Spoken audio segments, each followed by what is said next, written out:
Yo, what is going on, everybody? We are a day late, but that's all my fault. I will take 100% responsibility of that. I was actually really tired yesterday. Had a landlord come over checking on some stuff.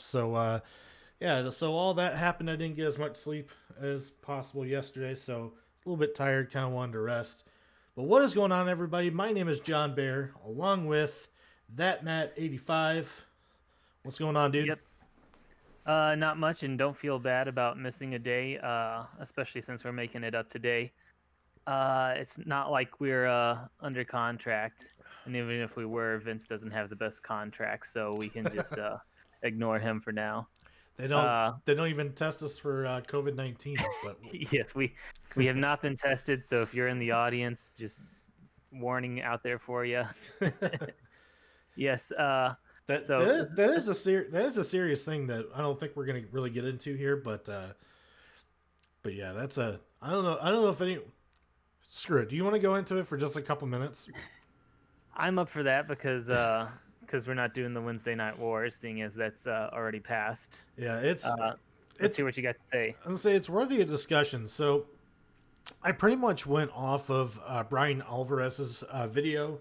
Brian Alvarez works with Dave Meltzer, among many others, and they report on pretty much anything wrestling.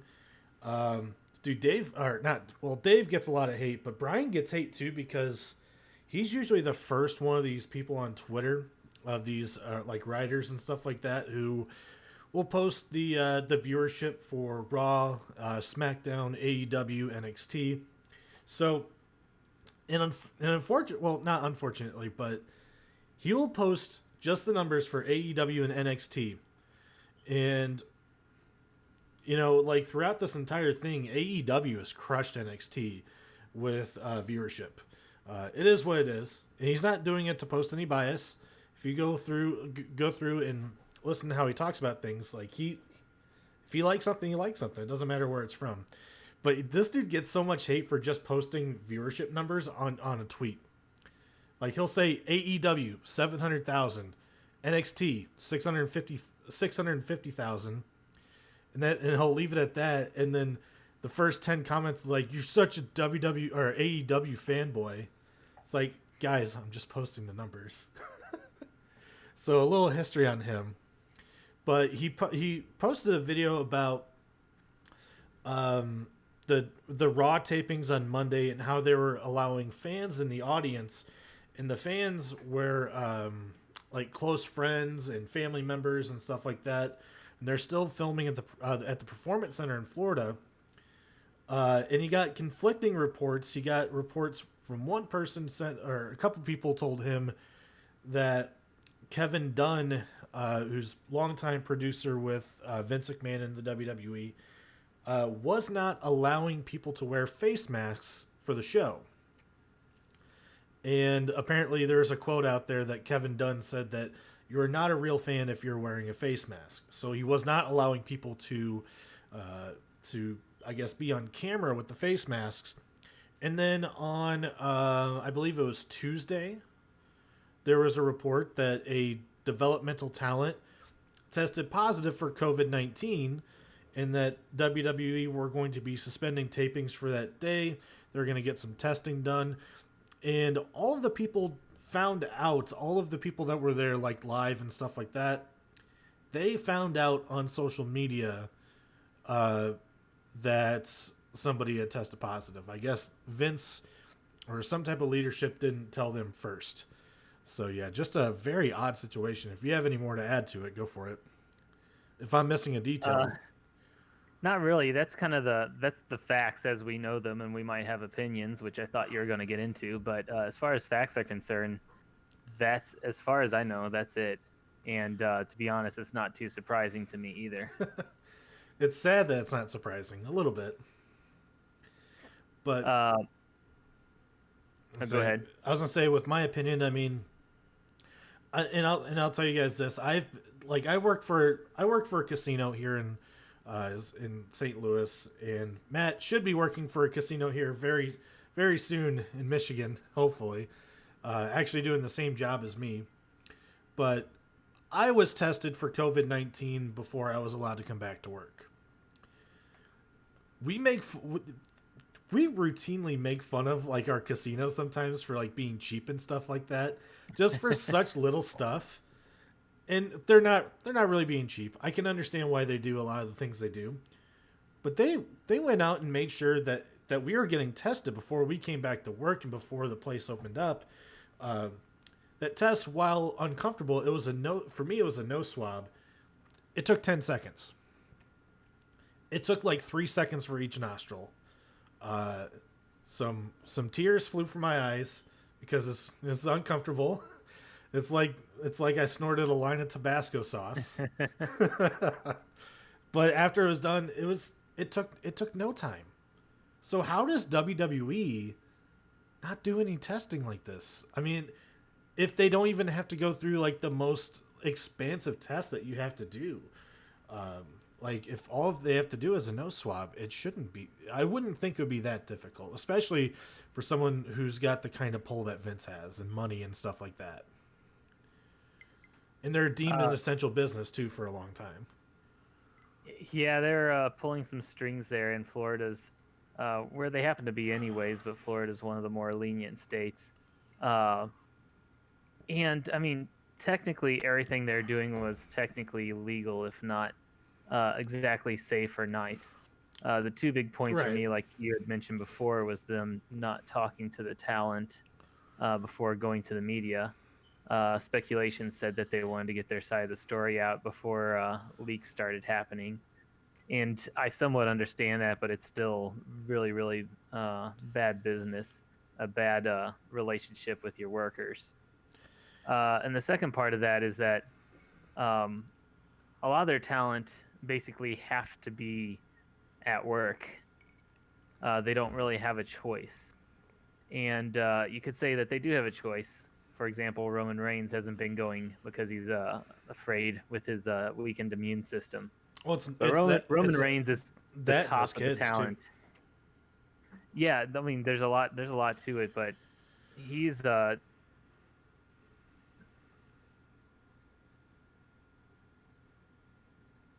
Oh, did we lose Matt? Guys, hold on just a second. We might the have. talent. Oh, Matt, are you still there? Yep. Oh, looks like you're back now. Your Can you hear face, me?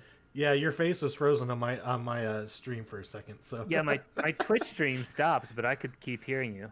that was fun. That was kind of Anyways, weird.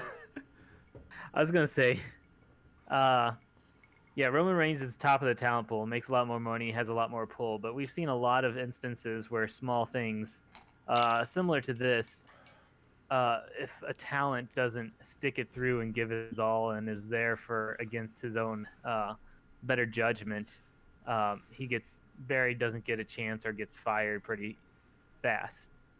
And vice versa, if you are there, if you are doing everything you're supposed to, and you're considered reliable, then you get a big push, payday, early entry into the main roster. So for those people, it is a big deal for them that they do need to be there. They need to be working. And also, I had learned from listening to the Jericho podcast when he was talking to Pineapple Pete that a lot of these, especially indie wrestlers, or I mean, the performance center talent that they have might as well be indie wrestlers because they're getting paid bare minimum. At least they kind of have a secure job. But anyways, he was saying that once COVID started shutting everything down, he understood the dangers, but he was looking for a flight to whatever country was going to still be open, working, and hosting wrestling that he could possibly get booked on. Yeah, Because he needs to keep working. So when you have these situations where these people have to be there and they're not allowed to wear a mask or take the precautions necessary, that's where it gets really iffy for me. If you're like, hey, you can be here, you can wear a mask if you want, you can be separated from these people. If you have choices like that, then it's a different story. But when you have people that are being forced, that's not the same. right, exactly. On the flip side of that, I believe I mean, I don't think that she was the only person asking Tony, but Tony Khan replied to one of my favorite Twitter people I follow in wrestling, Jessie Davin. If you are not familiar with her, real, real sweet person, but real funny too. Uh, she straight up asked, I, I'm not sure I'm not sure whose tweet it was, but she asked, what is AEW doing?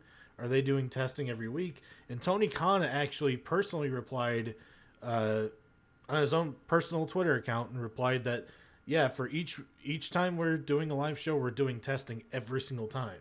So if they're filming like 3 shows in advance, then they'll do the testing for that one time that they're performing. But if they're doing live show like yesterday, like Wednesday, and they're like, okay, we'll see you guys next week for the live show, then they'll do testing for that show too. So that's a big flip side for that. And then not only that, if you take a look on TV, every once in a while you see people wearing masks. And I mean, it's not, from what I understand, it's not a requirement in Florida, but it's kind of a recommendation to do so, especially if you're in that kind of audience where there's a lot of yelling and screaming and stuff like that. So, and it's not to make it about tribalism, WWE versus AEW, because I know that's what it could turn out to look like. But it's amazing that WWE is doing one thing and then AEW seems to be doing the opposite, and seems to be at least morally in a better spot. Well, I feel like it's a fair comparison because WWE might say that it's not feasible to do all the necessary precautions, but if AEW is doing it, then it obviously is feasible. So I feel like that is a fair comparison. Yeah. So enough on that. We're gonna get to our Backlash review. I think that's what, if we have anybody in here, I think that's what anyone's here for. The greatest review ever.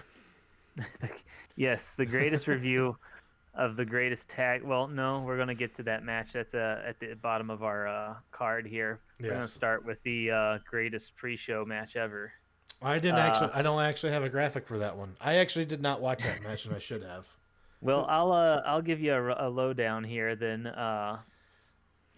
And normally I'm going to go to you first, but since I have the my own review here of it really quick, we had Cruz versus Andrade for the U.S. title. Yes.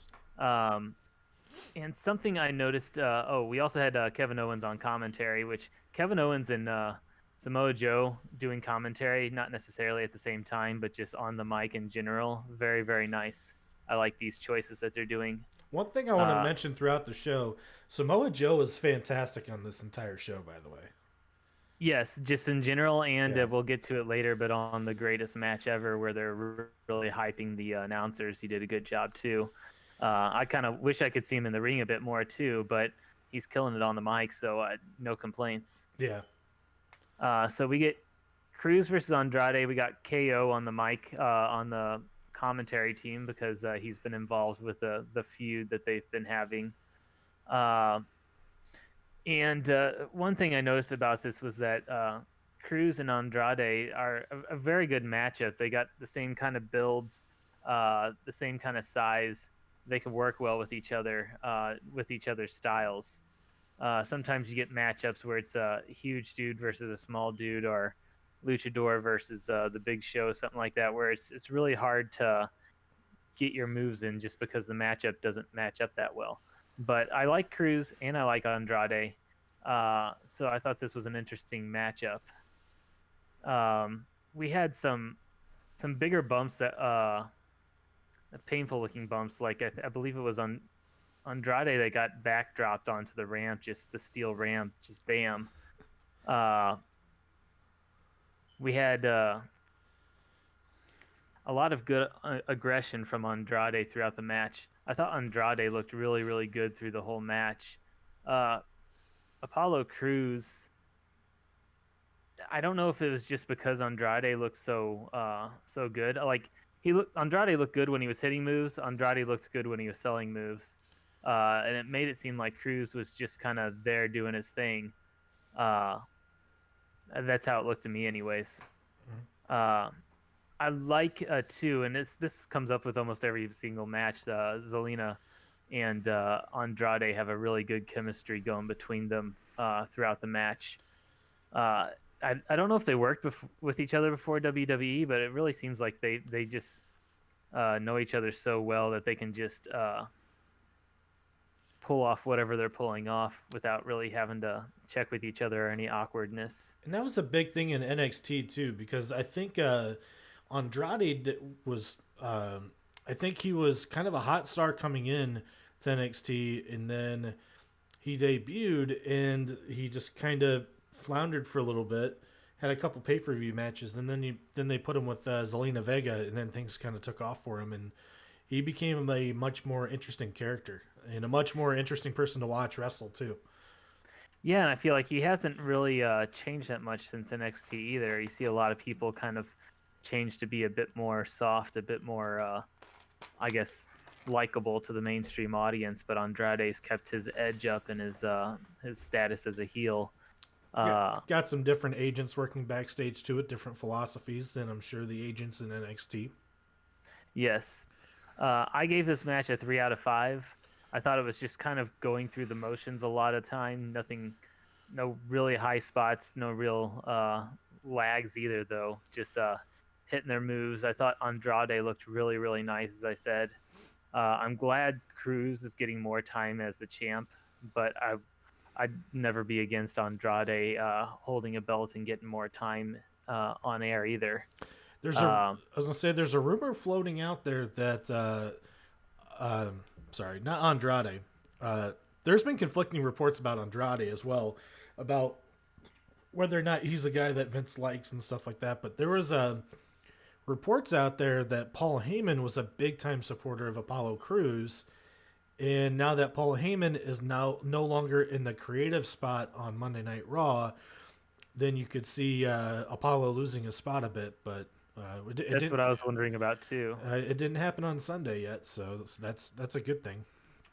Yeah, we'll have to see. It's up to Apollo Crews at this point. I think even if things are against him, if he's getting talked about, if he's putting on good matches, hopefully whoever's in charge of him at the moment will keep the title on him. But if he's not, then it's better that they take the title off him anyway. So just Yeah. we'll see how that goes. But that was the pre-show. It was short and sweet. A lot of action, a couple of big bumps, and Apollo Crews retaining his title. To kick off the actual pay-per-view, though, was a triple threat women's tag team match. What do you think about this match going into it? Going into it, I wasn't sure what to expect. I'm not a big fan of the Iconics in the ring, although I feel like they've gotten a little bit better. But I mean, to me, they're not the prototypical, you know, great ring generals. They're not supposed to be. They're passable, but their forte is on the mic, and they do a good job with that. Funny enough, as much as we mentioned Charlotte being on so many TV shows and being the focal point of a lot of stuff, Sasha and Bailey have been on like SmackDown, Raw, and NXT. I don't know why it doesn't feel as annoying, even though Bailey's character is kind of. It's a, I don't know if I would consider it polarizing, but it's not generating any, positive things in a really positive way or negative things in a really negative way, if you know what I mean. And then there's not Bailey, sorry, Nikki Cross and Alexa Bliss. They, you know what, they've kind of proven me wrong. They've got some pretty good chemistry as a team. They've both really have done really good work in the ring. I thought this match was pretty good. Good as in not like great. Part of me thinks that this match could have gotten a little bit longer, but I think it was fine for how long it was. It was pretty much wall to wall action, and I was a little bit surprised at how much action that they actually packed into this match. And I think you and I kind of disagreed on it. We talked a little bit about this a few days ago. It was nothing like completely outstanding. There was a couple of like noticeable hiccups in the ring that didn't look great, but I thought the ending was fine. Sasha Banks ended up winning the match, stealing a roll up pin. I know how annoying that a roll up is, but I don't mind when a heel does it in this kind of manner, to where she kind of steals a win. And it felt like it kind of fit their character a little bit, even if it's cliche, but it's cliche for a reason. I think it's pretty effective. I gave this match like a 2.5 out of 5. Nothing crazy good, nothing crazy bad, but I know that you were a little bit different on it. Yeah, and that's fine. That we have slightly varying opinions. In fact, I think that makes it a little more interesting for our show. I do think that, like you mentioned, it was a bit awkward, especially at the start, where things weren't timing well or just weren't working out well, even if they were trying to put on a good show. And sometimes it worked, and it was really, really nice. I know on the awkward side, there was a moment towards the beginning where Alexa Bliss was kind of supposed to be knocked out and out of the picture while the other two in the ring were going at it. She was just sitting at the edge of the ring in the middle of the screen, and she wasn't kind of playing dead either. She was just sitting there watching the others wrestle, which seemed kind of awkward to me.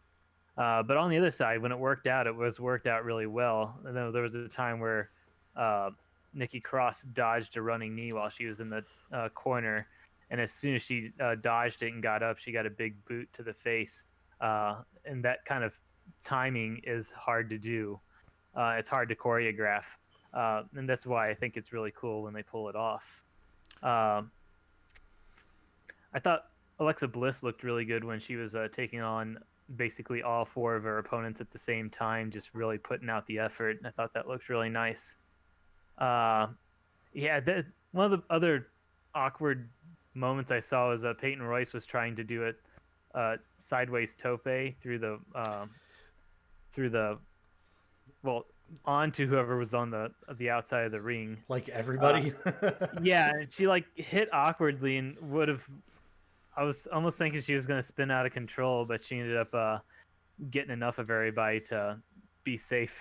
Yeah, that spot looked kind of awkward, but it still looked like that she still hit everything kind of. So it was kind of Yeah, weird.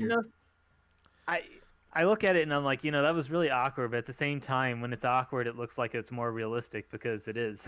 Yeah, a little If you're bit. running at somebody and you're just throwing your body at them, that's gonna hurt. At least she uh, didn't. yeah, At least she didn't nosedive and completely just fall on her face like some other yeah, people have. yes, that's even worse.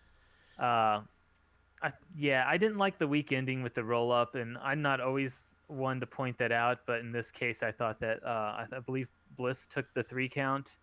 Um, Yeah, she was pretty like healthy at the time. She didn't just take a bunch of bumps or come in from being tagged in. She was hitting her stuff and ready to go, and then she got a surprise roll up. And personally, too, I don't like Bailey having both the tag titles and the women's title. But that's just a personal bias myself. I How do you feel about her Bailey Dose Straps nickname she's given herself? Because maybe it'll rub off on me, but right now it's kind of cringy. it's funny that you mentioned the word rub, because when someone mentions, anyway, that could have multiple meanings. I I noticed that after I said it. I'm not too upset with it, and so far, I mean, it's been a week, but they've done a good job with it. They've been featured a little bit more, and I think I want to say that somebody in creative, if it's not Vince himself, really took to heart what Paige said on WWE Backstage a couple weeks ago, saying that she thinks that the women's tag team titles have been completely neglected. So I'm wondering if there's going to be some focus put onto that, and especially with the second time of Bailey and Sasha winning the belts, because they got nothing on their first run going into WrestleMania last year. So I think they I had look, like one defense. So I think there's something. I think there's something to that, and that's why we saw them on NXT last night. They had a good match against Shotzi Blackheart and Tegan Knox too. I think that is true. they like to promote one belt by giving it prestige by having a certain person hold it. So in this case, they might want to say, "Hey, the tag team titles are prestigious titles because Bailey's holding it, Yeah. and she's the best on SmackDown Women right now." They might also be struggling to put together tag teams that they think will be interesting enough without reusing some of their talent. Yeah, Uh, I think that's a thing too. Personally, I gave this a 2 out of 5. It's close to 3 out of 5. It's a little bit of bias on my part. I was rooting for Bliss. I would have been okay with the Iconics holding it just because I think they're a funny duo. Um, and then some of the just awkwardness was taking away from it. I feel you. But I wouldn't say I didn't enjoy the match. It's just giving it a 2 out of 5 myself. So next match on the card was Sheamus versus Jeff Hardy. And my question for you is, how did you feel about the constant slow-mo replay of the urine to the face? It's pretty good. It kind of made it worth it. um, so yeah, like you know what I saw. This match was very polarizing from what I saw. I like to use that word, but it fits it very, very well. Um, I legit saw people on a blog post who were watching it live, so the comments kept going, rolling through and rolling through, and some of the comments were saying like, this is not even a whole star. This is a dud, or this is even like negative stars.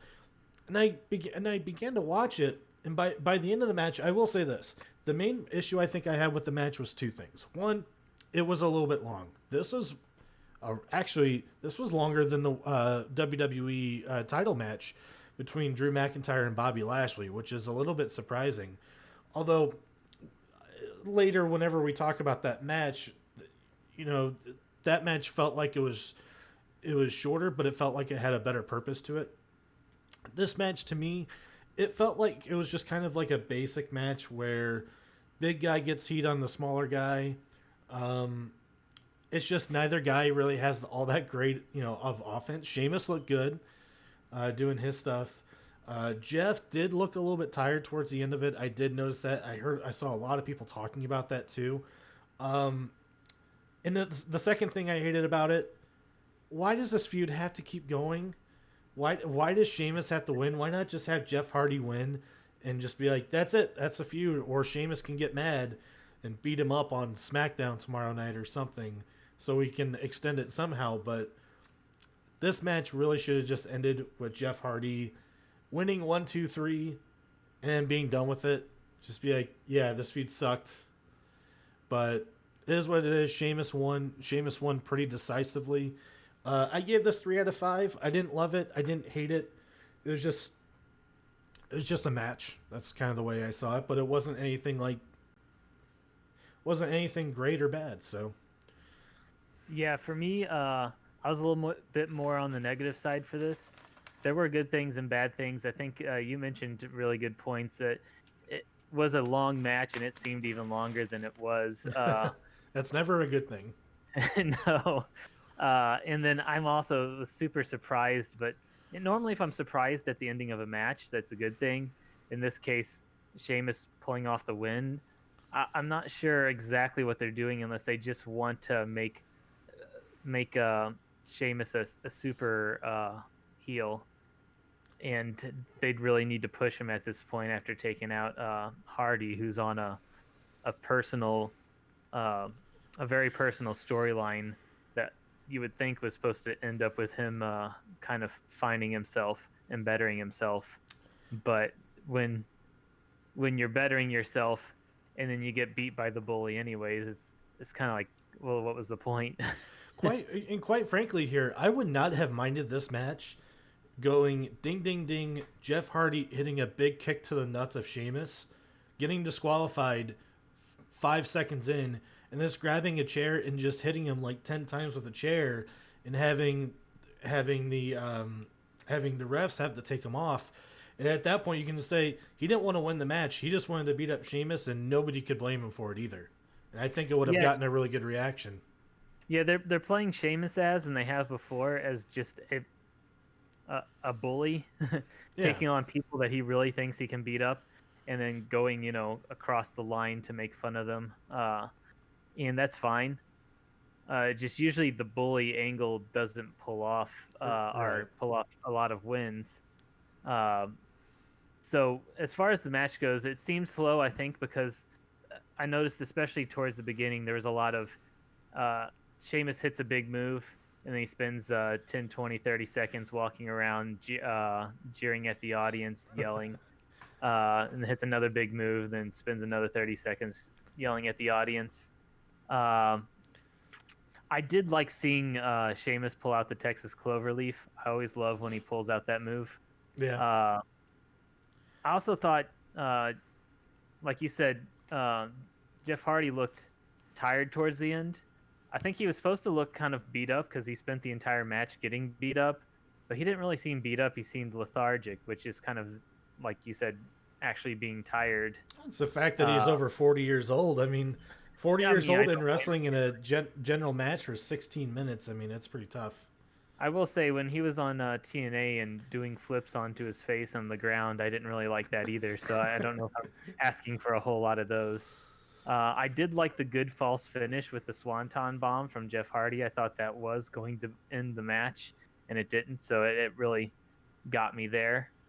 Um, yeah, I don't mind Sheamus winning if they push him as a super heel, and we'll have to see if they do, or if this is like as far as they thought. Because sometimes creative is just like, here's this feud, and then once it ends, they're like, now what do we do? I don't Yeah, know. sometimes.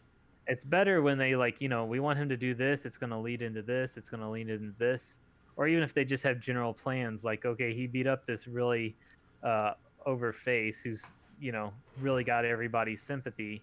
We need him to go on to another face where he's gonna beat up somebody that has a lot of sympathy and just keep working his way till he's got a ton of heat.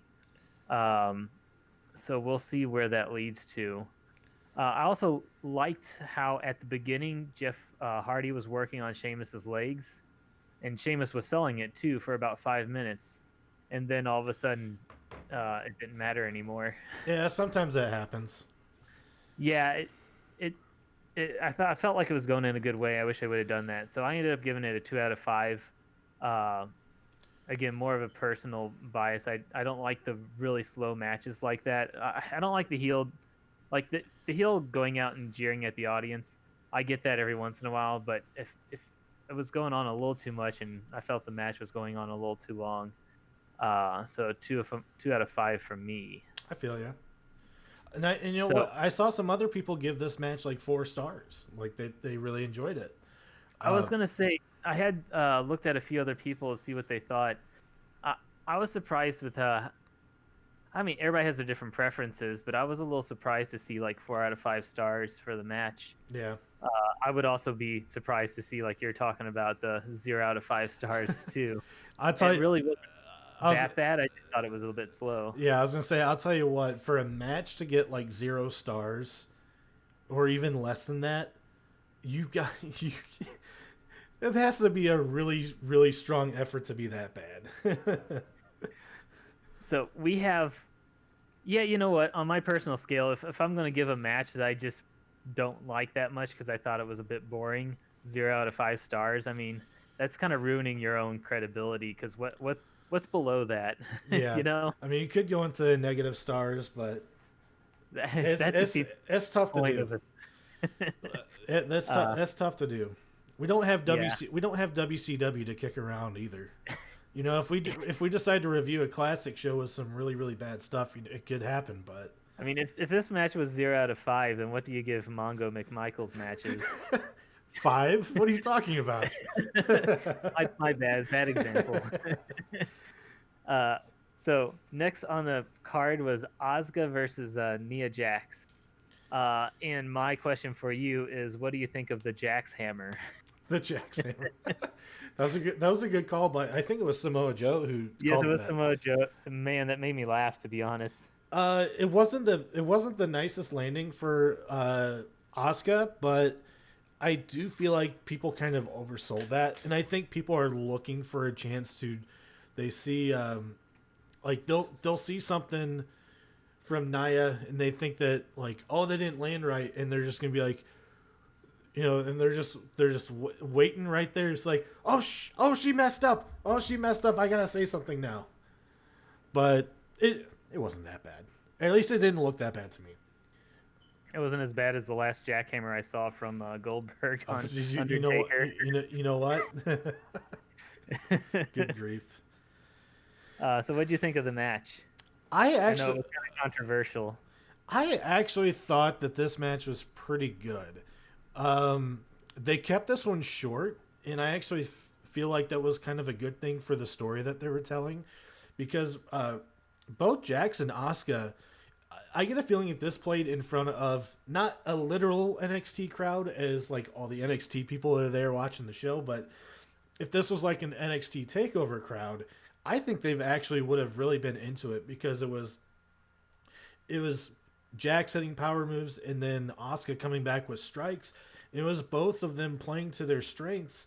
The end, I thought, well, the actual finish of the match, I absolutely hated.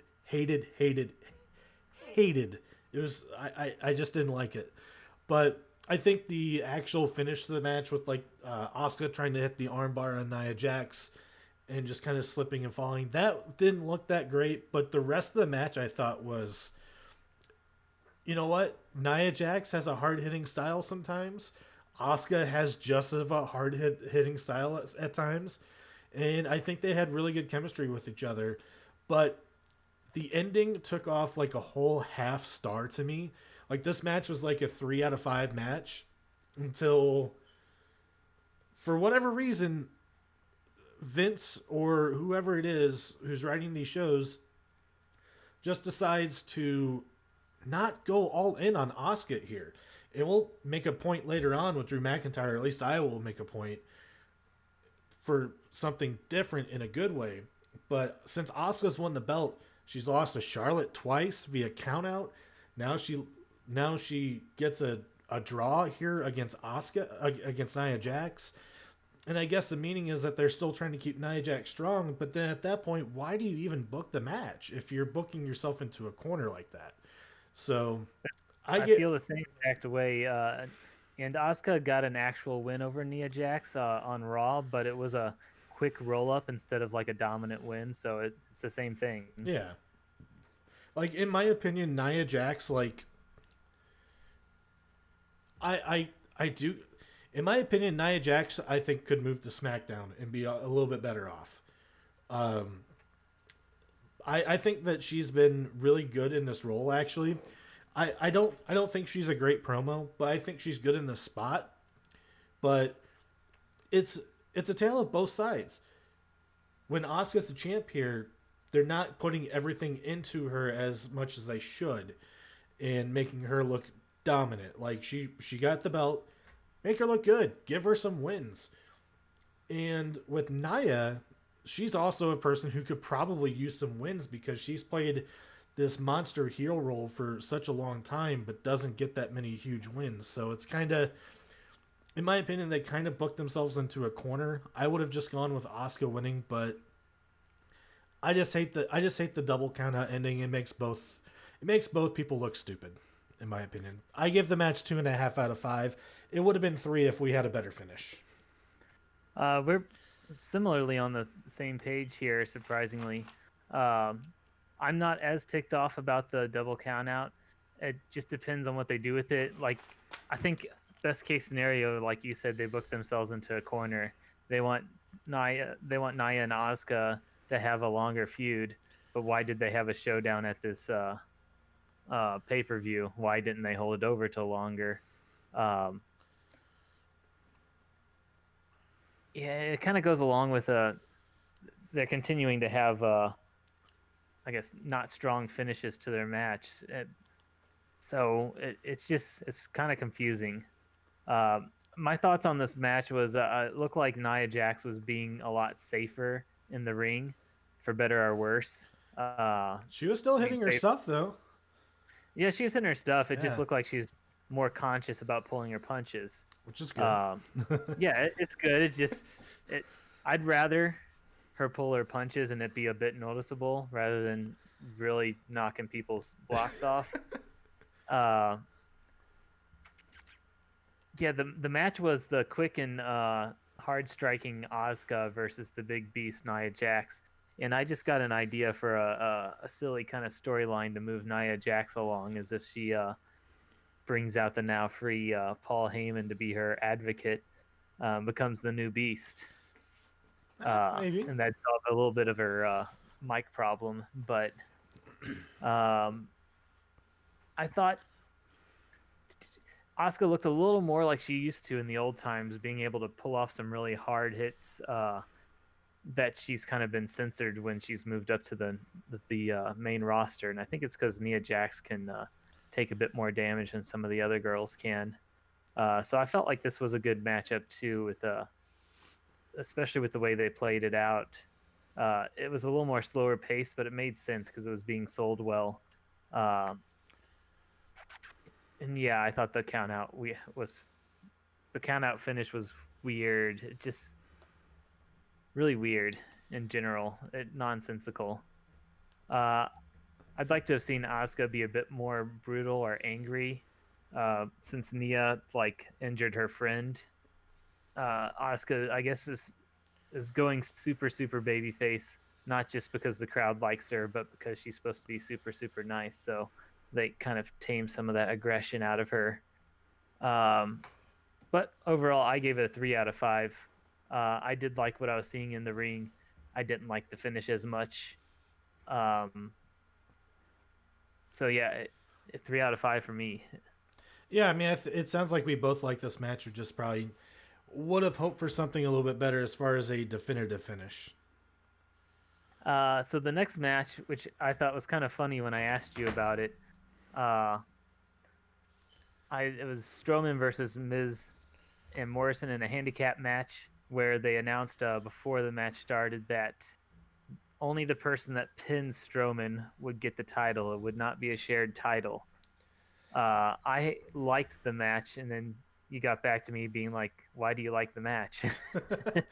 Well, I'm interested to hear with what you think first, though. well, I didn't think the match was bad. Like everything that hit was fine. I just, for one, yo, Corey, thank you for that host. Man, I'm having a hard time after that burp. I'm sorry. But Yes, thanks for the notes. But no, I for one, I thought the storyline was really dumb going into it. I don't mind comedy stuff. We've talked about it before. Orange Cassidy, we're both big fans of. We'll talk about a segment later on that I was a big fan of. But this kind of stuff, I don't think it fits for a Universal title feud. So I was really kind of cold going into it. Jomo, I call him Jomo still, but John Morrison still hits some good stuff. Him and Miz got still have a pretty good chemistry against these two. I think they did fine. It's just I wasn't big into the storyline. Strowman at least won definitively. If there's anything positive coming out of Strowman's reign so far, is that he's gotten his wins. He's looking really strong. So that's going to be good for whenever he does end up losing that title at some point down the line, as long as they keep on going with that. But as far as the match goes, I give it like a 2 out of 5. Nothing actively bad, but I just didn't see anything that really stood out or anything like that. I had gone into the match like you, thinking it was going to be trash, basically. 2-on-1 handicap is kind of dumb. There's no chance Strowman's going to lose the title. And I didn't really like the dumb prank kind of thing that they were doing.